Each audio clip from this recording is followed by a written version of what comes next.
Selamat datang di Alur Donghua. Sebelum mendengarkan, jangan lupa subscribe, like, komen, dan share ya, biar Mimin tambah semangat. Selamat mendengarkan. Terakhir kali aku memanggil kalian untuk rapat kurang dari 1 dekade yang lalu. Sekarang setelah kita berkumpul kembali, aku yakin kalian sudah tahu alasannya.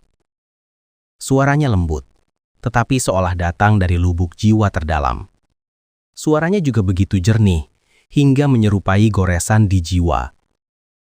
Dia berdiri tepat di depan mereka, namun rasanya seolah-olah dia benar-benar ada dalam lukisan kuno. Langit di balik awan tertinggi, akhir dari sebuah mimpi. Seolah-olah dia adalah eksistensi yang semua orang kenal sebagai eksistensi yang tak tersentuh dari lubuk jiwa mereka. Mungkin inilah yang dimaksud Li Shuo. Di era ini, ia benar-benar eksistensi yang berdiri di atas semua alam, dalam arti kata yang sebenarnya. Dewa sejati, yang berbeda dari para bupati ilahi, yang mewarisi kekuatan dewa mereka. Jika seseorang harus menggunakan kata-kata untuk menggambarkan perasaan ini, maka kata itu adalah wajah dewa dan keilahian. Semua makhluk hidup mengetahui konsep-konsep ini, tetapi tidak dapat benar-benar memahaminya.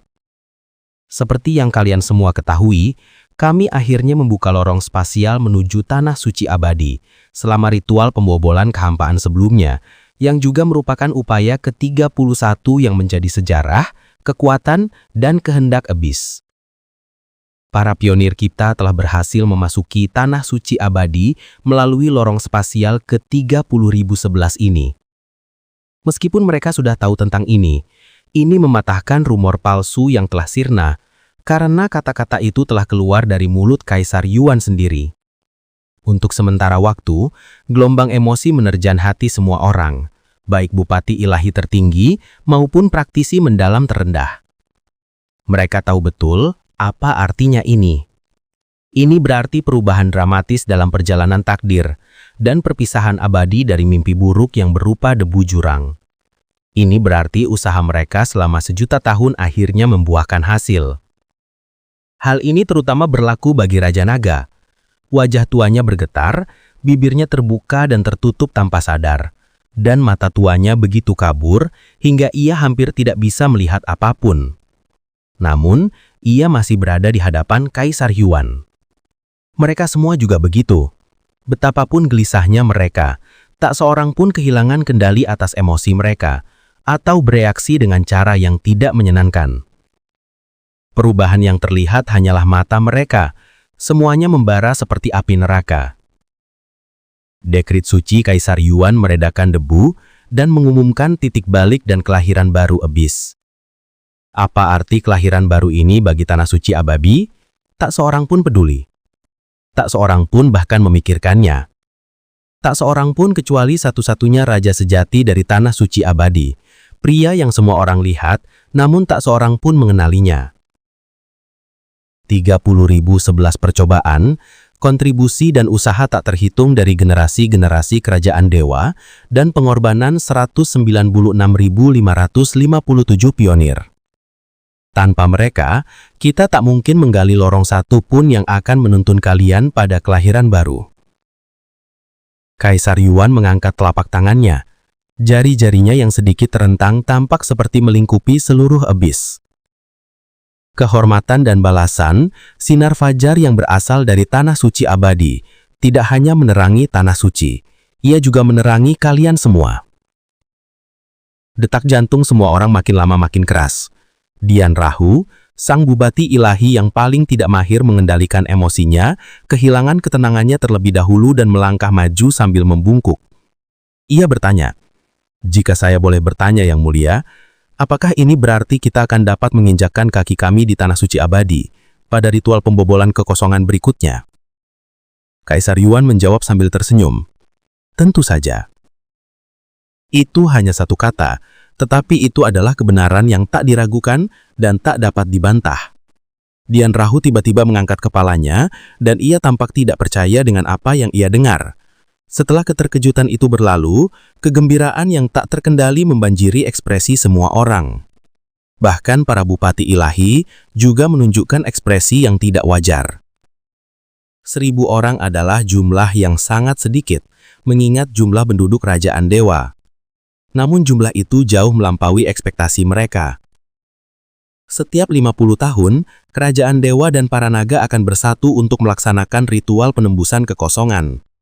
Lorong spasial yang mereka gali biasanya begitu kecil hingga hanya cukup untuk sekelompok orang. Namun usaha-usaha sebelumnya hanyalah upaya pencarian. Tentu saja, mereka tidak mengerahkan seluruh tenaga. Setelah jalurnya dipastikan, mereka tentu akan bisa membuat lorong spasial yang jauh lebih besar dari sebelumnya. Namun mereka tidak menyangka akan bisa membawa begitu banyak orang.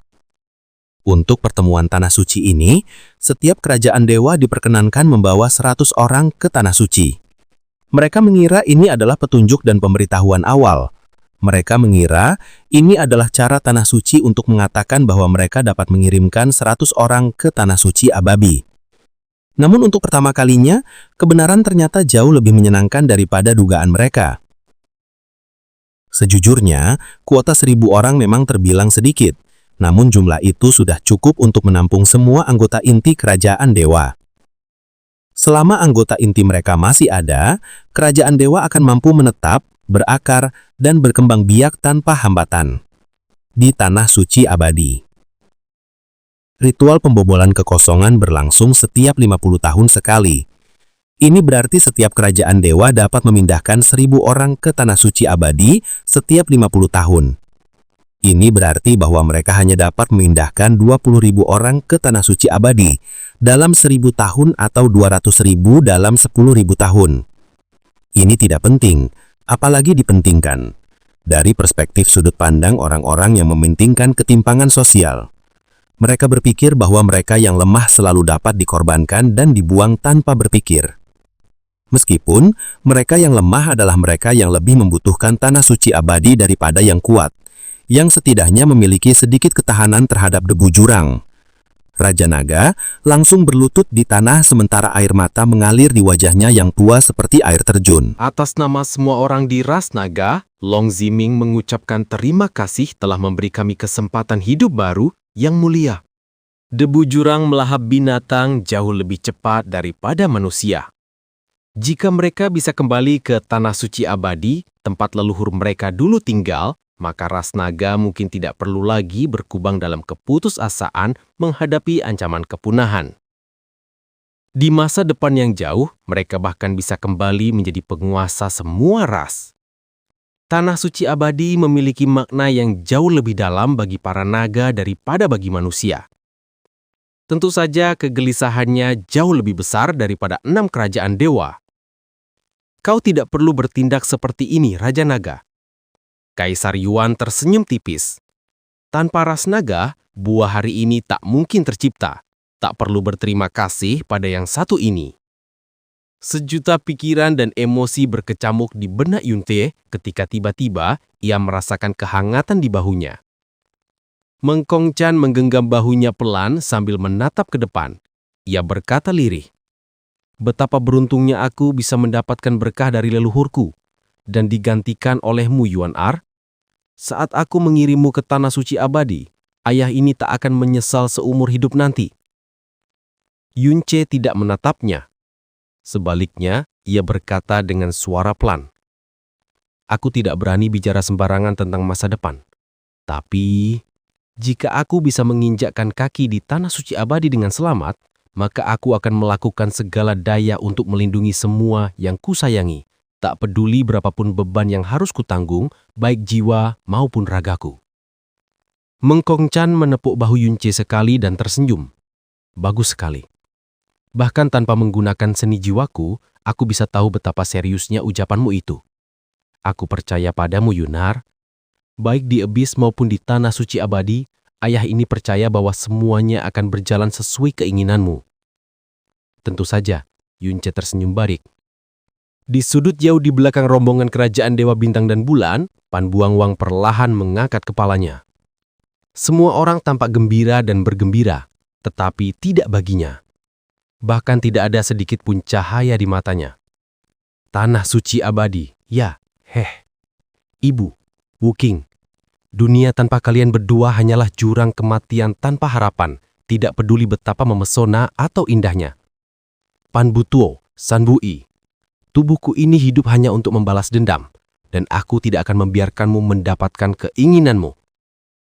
Sebelum kau melangkahkan kaki di tanah suci abadi, aku akan melakukan segala daya upaya untuk menyeretmu ke jurang kematian yang lebih dalam, lebih menyakitkan, dan lebih menyedihkan daripada yang sedang kualami saat ini. Tak seorang pun menyadari ini, tapi imam besar memilih momen ini untuk sedikit menoleh dan menatap punggung Kaisar Yuan. Cahayanya di matanya tidak berubah, sehingga tak mungkin siapapun bisa menangkap atau memahami riakan tekad dan karma yang bertahan selama beberapa juta tahun lalu. Orang ini punya hal lain yang ingin dia umumkan. Kaisar Yuan pun berbicara, dan semua kebisingan menghilang lagi. Kali ini kita akan menciptakan lorong spasial yang cukup besar untuk memindahkan ribuan orang menggunakan formasi agung penembus kekosongan. Tentu saja, energi yang diperlukan untuk menjalankan ritual penembusan kekosongan akan jauh lebih besar daripada sebelumnya. Kerajaan dewa perlu menyumbangkan sumber daya mereka, dan para bupati ilahi perlu mengerahkan kekuatan mereka semaksimal mungkin. Ini adalah anugerah takdir yang akan bermanfaat bagi kita dan semua yang datang setelah kita selama ribuan musim gugur. Tentu saja kita akan berusaha sekuat tenaga untuk mewujudkannya. Itu benar. Mengkong Chan menyusul. Beri kami kata saja, dan kami akan menyerahkan segala yang kami miliki, yang mulia. Para bupati ilahi lainnya mengatakan hal yang kurang lebih sama. Mereka bersatu padu dalam hal tanah suci abadi. Tak seorang pun, baik kerajaan dewa maupun ras naga, akan berpikir untuk berhemat. Tidak perlu sejauh itu. Kaisar tersenyum, tetapi wajahnya juga tampak tidak berubah sedikit pun sejak awal. Untuk membuka jalan menuju tanah suci abadi dan membangun kembali dasar ritual penembusan kekosongan, aku memerlukan kekuatan semua bupati ilahi. Bupati tak terbatas, bupati ilahi pelukis hati, bupati ilahi pemecah langit, bupati ilahi tanpa mimpi, bupati ilahi bintang surgawi dan bulan langit, bupati ilahi tanpa latar, bupati ilahi berdoa abadi, dan Long Ziming, leluhur Dewa Naga. Tatapannya menyapu setiap orang saat menyebutkan nama 7 bupati ilahi dan Raja Naga. 10 tahun yang akan datang, kalian semua akan berkumpul di sini dan menciptakan kembali formasi agung penembus kekosongan. Kalian diwajibkan hadir. Kata-katanya persis seperti yang sebelumnya, ringan dan tanpa tekanan, dan sebagian besar merupakan pengumuman dan pengakuan, tetapi 4 kata terakhir, Anda diwajibkan hadir, tak terbantahkan merupakan perintah seorang kaisar. Perintah kaisar tak boleh dilanggar. 7 bupati ilahi dan Raja Naga meluruskan raut wajahnya dan menerima perintah itu dengan penuh hormat. Sesuai perintahmu yang mulia. 10 tahun yang akan datang, menciptakan kembali formasi agung penembus kekosongan. Ekspresi Yunce tidak berubah, tetapi ia mengukir kata-kata ini di dalam hatinya. Menurut ingatan yang dicuri Ciwau dari Mo Beichen, cermin anomali yang digunakan Kaisar Yuan untuk menciptakan lorong spasial akan tertidur setiap digunakan. Cermin itu baru dapat memulihkan kekuatannya 50 tahun kemudian. Selain itu, cermin anomali itu kemungkinan besar adalah artefak spasial yang jatuh ke abyss bersama putri Kaisar Iblis Nether asli, cermin pembobol wardi Nether asli. Benda ini disebutkan dalam fragmen ingatan Niswan. Nama ritual pembobol wardi dan formasi agung pembobol wardi merupakan bukti tidak langsung yang sangat kuat yang mendukung teori ini. Jika informasi yang diterimanya dan tebakannya akurat, maka kebangkitan cermin pembobol wardi Nether asli berikutnya terjadi lebih dari 40 tahun kemudian. Jadi mengapa penciptaan kembali terjadi dalam 1 dekade? Tentu saja Kaisar Yuan tidak benar-benar berencana membuat lorong spasial 10 tahun kemudian. Ia pasti akan mengatakan langsung jika memang begitu. Ini hanya untuk menciptakan dasar formasi, kan? Bupati ilahi pelukis hati. Perkataan hangat Abyssal Monarchs berkembang lagi di mahkota Eden. Selama 10.000 tahun terakhir, kau telah berulang kali melukai dirimu demi menyelamatkan Kylie. Sebagai akibatnya, kau telah kehilangan lebih dari 200 tahun umur dan kekuatan ilahimu semakin menolak tubuh fisikmu. Hanya kau yang tahu betapa sakitnya itu. Wakaili tiba-tiba bertanya kepada ayahnya dengan wajah yang langsung pucat. Ayah, kamu... Ia tahu bahwa ayahnya menanggung rasa sakit yang luar biasa setiap kali menyelamatkannya selama 10.000 tahun yang ia habiskan di buaian kupu-kupu. Namun, ia tidak pernah tahu dan tak seorang pun memberitahunya bahwa rasa sakit yang hebat bukanlah satu-satunya yang menyiksanya. Ayahnya juga telah kehilangan banyak sekali obor dan menghadapi siksaan yang mematikan yang bisa terjadi kapanpun. Wafuchen hanya memberikan senyum lembut pada putrinya dan melalui matanya mengatakan bahwa ia aman sejahtera. Kamu akan beristirahat dan memulihkan diri dalam 10 tahun ke depan. Kamu tidak akan menggunakan kekuatan ilahimu selama waktu ini. Wafuchen membungkuk kepada Kaisar Yuan saat menjawab. Sesuai perintahmu yang mulia, Fuchen berjanji akan dalam kondisi terbaik 10 tahun ke depan. Kaisar Yuan sedikit mengalihkan pandangannya. Bupati ilahi malam abadi, kekuatan ilahi yang kau miliki telah menyebabkan kerusakan besar pada tubuh dan jiwamu, kau telah kehilangan 70% umurmu. Dalam kasusmu, solusi untuk menyelamatkan dirimu adalah dengan mewariskan kekuatan ilahimu kepada orang lain sesegera mungkin.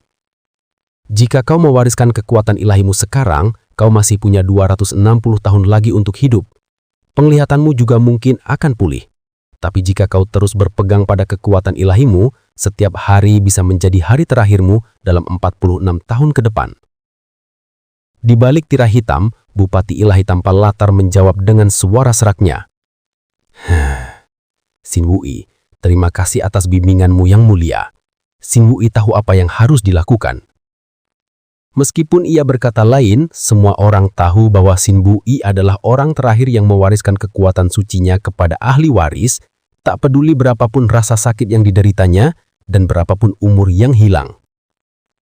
Hanya itu saja yang diucapkan Kaisar Yuan sebelum terdiam kembali. Kaisar Yuan dalam suasana hati yang sangat baik hari ini. Tanah suci abadi pasti sudah dekat, kata Meng Jengsi dengan senyum. Bagaimana kau bisa tahu? Yunce terkejut. Meng Jengsi meluangkan waktu sejenak untuk menyusun kata-katanya sebelum berbicara kepada Yunce melalui suara jiwanya. Kehadiran Kaisar Yuan sebenarnya cukup lemah sepanjang sejarah kerajaan dewa. Hanya pada saat ritual pembobolan kekosongan, ia muncul di hadapan semua bupati ilahi dan itu mungkin merupakan satu-satunya kali ia berbicara dengan bupati ilahi dari kerajaan dewa. Selain itu, Kaisar tidak pernah mencampuri urusan kerajaan dewa kecuali diminta. Ia hampir tidak pernah bertanya tentang itu sebelumnya. Ambil saja contoh kerajaan dewa malam abadi. Kaisar Yuan tidak pernah melirik mereka sedikit pun, meskipun kerajaan itu praktis berubah semalaman. Satu-satunya pengecualian mungkin adalah kerajaan dewa burung hantu, dan itu pun keterlibatannya sangat minim. Namun detik ini, Kaisar Yuan telah memberikan nasihat pribadinya secara langsung, bukan hanya kepada satu, melainkan kepada dua bupati ilahi. Alis Meng Jengsi tampak senyum.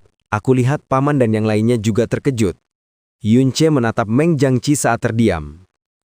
Dari yang kudengar, Kaisar Yuan baru saja memberikan pengumuman yang masuk akal. Jadi mengapa hatimu tiba-tiba tenggelam? Tanya Li Shuo ketika dia merasakan gejolak tak biasa di hati Yunce.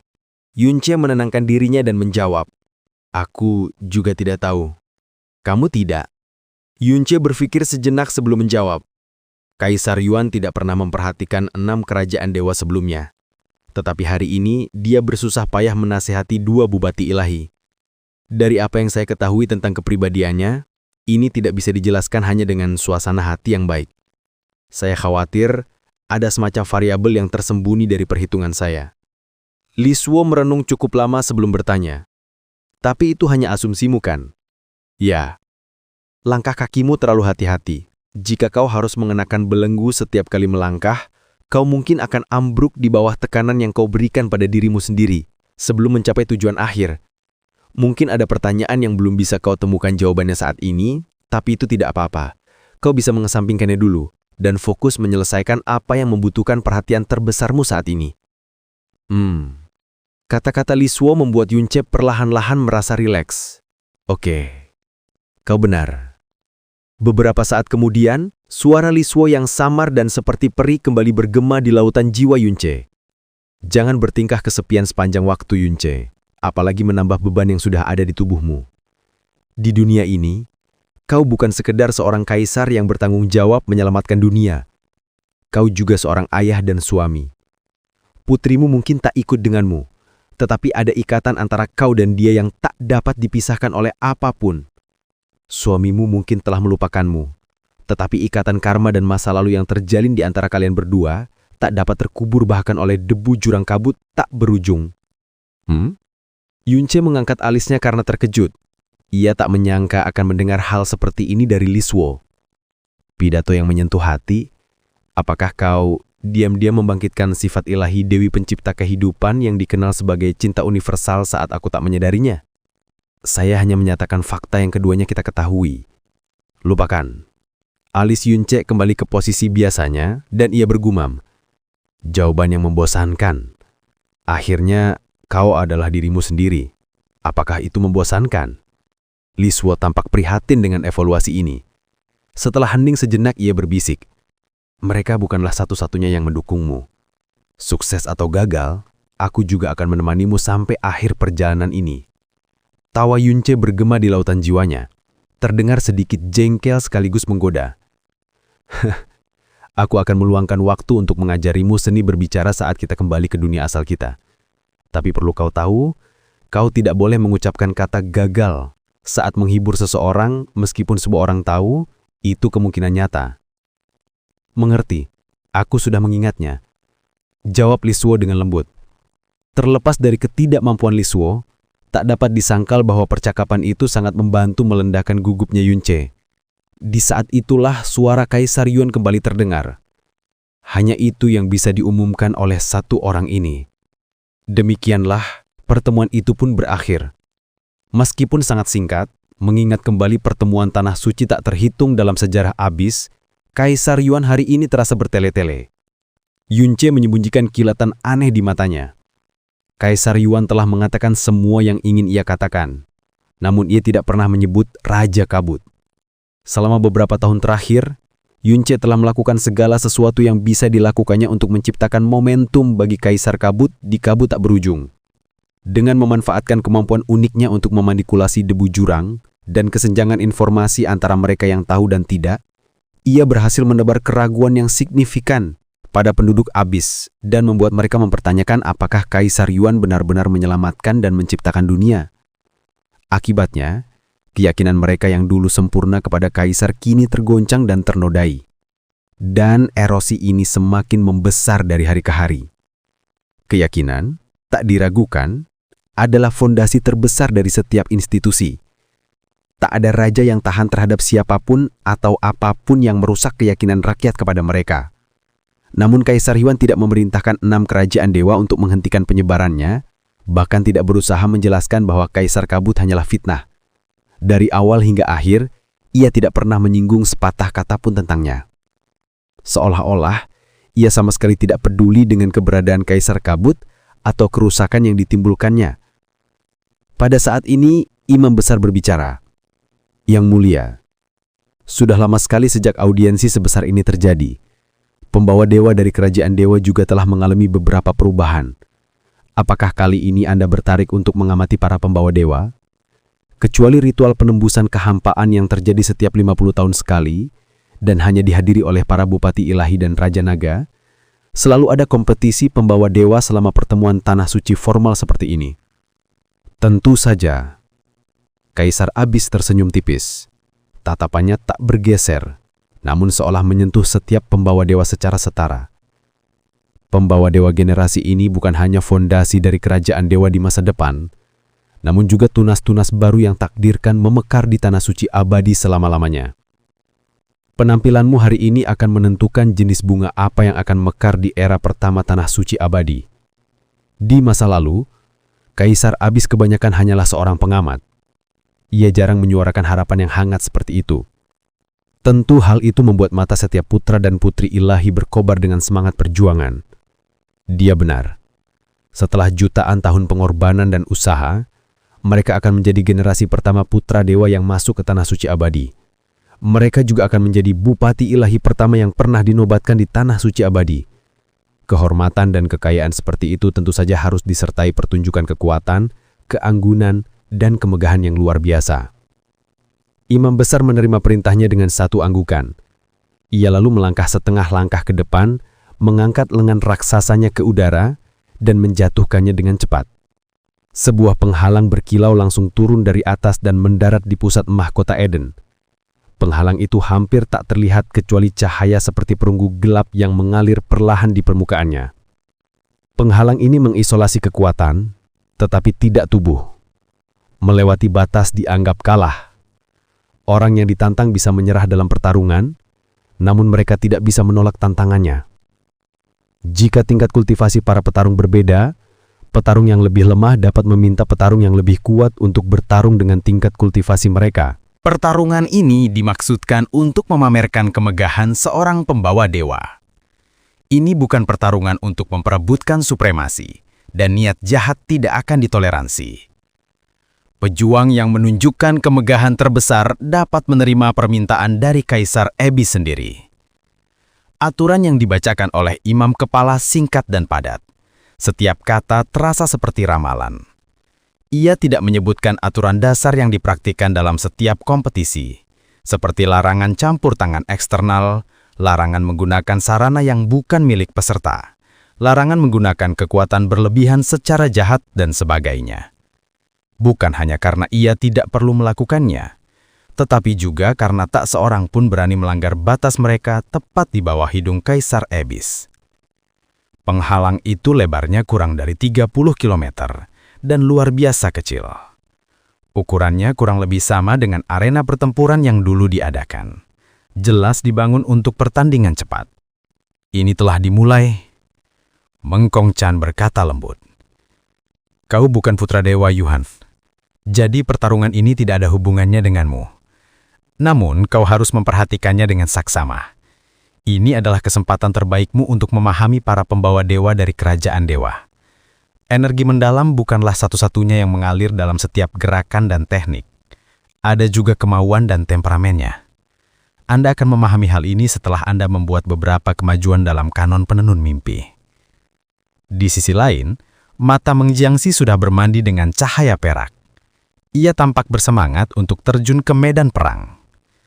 Yunce kemudian berbalik menatap Hua Kaili. Seolah hati mereka terhubung, mata Hua Kaili kebetulan menatap ke arahnya secara bersamaan. Saat tatapan mereka bertemu, Yunce langsung mengerti makna di balik kilatan pedang di matanya. Hua Kaili ingin menantang Dian Juji. Di alam kepunahan ilahi tingkat kedua, tentu saja ia tidak setanding dengan Dian Juji, yang berada di alam kepunahan ilahi tingkat ke-8. Namun, ia bisa meminta Dian Juji untuk melawannya sesuai tingkat kultivasinya. Dengan asumsi tingkat kultivasi mereka setara, ia yakin bisa mengalahkannya. Meskipun keyakinannya terbukti tidak berdasar mantinya, ia bertekad untuk mencobanya. Mungkin ia secara naif percaya bahwa setelah mengalahkan Dian Juji, ia akan semakin meningkatkan peluangnya untuk memastikan masa depan bersamanya. Namun, seseorang menginjakkan kaki di medan perang sebelum dia. Ada kilatan cahaya bintang, dan sosok tinggi dan tampan muncul di dalam penghalang menggunakan Dewa Bintang bayangan patah. Sasang dari kerajaan Dewa Bintang dan Bulan berani maju lebih dulu. Boom! Ledakan memekakan telinga menggema di puncak mahkota Eden, dan sebilah pedang perak raksasa yang lebih besar dari pria itu sendiri muncul di hadapannya. Tanpa sedikit pun ragu-ragu, Sasang mengangkat pedang besar itu dan mengarahkannya langsung ke kerajaan Dewa Burung Hantu Kupu-Kupu. Aku memohon bimbinganmu, wahai putra Dewa Kupu-Kupu Pan Buzjuo. Bayangan serigala biru muncul di belakang Sasang. Saat ia mengangkat kepalanya dan melonglong memekakkan telinga, bayangan-bayangan dalam yang penuh dengan tekanan tak berujung menyelimuti pedang besar serigala langit dengan kekuatan biru. Pan Buzjuo melangkah keluar saat cahaya hitam melonjak dari tubuhnya, berkedip-kedip tak menentu dan hebat bagaikan kobaran api. Orang yang ditantang tidak bisa menolak tantangan. Seorang anak dewa bisa kalah, namun tidak bisa menghindari pertempuran. Dalam sekejap, Pan Buzjuo muncul di dalam penghalang dan berdiri di sisi berlawanan dari putra Dewa Bintang. Pada saat yang sama, di belakang rombongan kerajaan Dewa Bintang dan Bulan, Pan Buang perlahan mengangkat kepalanya dan kemudian menatap Pan Buzjuo dengan tatapan kebencian yang tak terhingga. Namun, semua emosi itu dengan cepat ditarik kembali ke matanya dan disembunyikan dengan sempurna, tanpa meninggalkan setitik pun. Sementara itu, tatapan mata Bupati Doa Abadi dan Bupati Ilahi Bintang Surgawi saling beradu di udara. Suara ilahi Bupati Ilahi Doa Abadi menunjuk langsung ke arah Bupati Ilahi Bintang Surgawi. Tak kusangka putra ilahimu mau terlibat dalam pertarungan sia-sia demi mantan putra dewa kupu-kupu burung hantu yang terbuang. Pewaris yang kau besarkan dengan susah payah ternyata lebih baik dari yang kuharapkan, Bupati Ilahi Bintang Bulan. Sengseng menanggapi dengan senyum acuh tak acuh. Kurasa sesekali tidak apa-apa mengikuti kata hati. Bahkan dengan asumsi terburuk sekalipun, orang seperti itu masih jauh lebih baik daripada binatang yang bisa membuang kerabatnya sendiri tanpa ampun. Tidakkah kau setuju, Doa Abadi? Pan Yushang mendengus dingin dan berhenti berbicara. Shasing dari Bintang dan Bulan. Pan Buzuo dari Kupu-kupu Burung Hantu. Kalian berdua berada di tingkat keempat alam kepunahan ilahi. Jadi tidak perlu penyeimbangan. Mulailah. Begitu pendeta kepala selesai, Pan Buzuo segera bertindak. Sinar hitam iblis langsung merobek udara dan menusuk ke arah Shasing. Mengkoncan berkata, Kitab Dewa Neraka Serigala Surgawi yang dipraktikkan Putra Dewa Bintang menggunakan pedang besar sebagai senjatanya. Tekniknya memiliki jangkauan yang luar biasa dan kekuatan yang tak tertandingi, tetapi lebih sulit dikuasai daripada kebanyakan teknik lainnya. Cara melawannya adalah 1. Merebut inisiatif, dan 2. Menghindari beban kekuatannya. Yunce mengangguk sedikit untuk menunjukkan bahwa dia telah menerima instruksi Mengkoncan. Pedang yang dipegang Putra Dewa Bintang disebut Serigala Surgawi memegang bintang. Dari semua senjata yang dipegang Putra Dewa, pedang itu yang terberat dan terkuat. Tombak yang dipegang Putra Dewa Kupu-kupu Burung Hantu bernama Gagak Dingin. Mereka yang tertusuk tombak itu akan diserbu kegelapan dan menjadi sesedih tangisan burung gagak. Dia adalah sang Bupati Ilahi tanpa mimpi, namun dia dengan cermat dan tanpa lelah menjelaskan setiap detail kepada Yunce. Pedang dan tombak beradu dan rune iblis hitam pekat yang tak terhingga bermekaran di angkasa. Kedengaran seperti tangisan memilukan dari gagak iblis yang tak terhingga, langsung melahap jiwa dan raga Shasing. Bahkan cahaya di sekitarnya pun meredup dengan cepat. Akan tetapi, Serigala Surgawi mengeluarkan geraman marah pada saat berikutnya, dan kekuatan suci Serigala Surgawi memusnahkan semua rune iblis dan gagak iblis. Terdengar suara retakan seperti langit runtuh, dan serigala langit melahap sebagian besar kegelapan hanya dalam sekejap. Tampaknya pihak yang memegang kendali sudah ditentukan dalam pertukaran pertama, tetapi serangan pertama Pan Buzuo yang bertujuan untuk merebut inisiatif pada kenyataannya hanyalah tipu muslihat. Saat Serigala Surgawi melahap gagak iblis, sebuah celah kecil muncul dalam wujudnya. Pada saat yang sama, Pan Buzuo muncul di udara seperti gips dan mengarahkan tombaknya ke bawah. Pola-pola hitam pekat yang tak terhingga tiba-tiba menyebar ke segala arah seperti jaring laba-laba. Cahaya hitam memancar dari matanya dan gagak iblis yang tak terhingga terbang keluar dari rune iblis itu. Teriakannya melengking, suram, dan menusuk telinga seperti ratapan jiwa yang mati, tetapi juga penuh dendam dan kebencian seperti kutukan yang akan melelahkan tulangnya. Mereka terbang ke arahnya seperti jaring tebal yang tak terhindarkan, yang bersumpah untuk merobek dagingnya dan menembus jiwanya.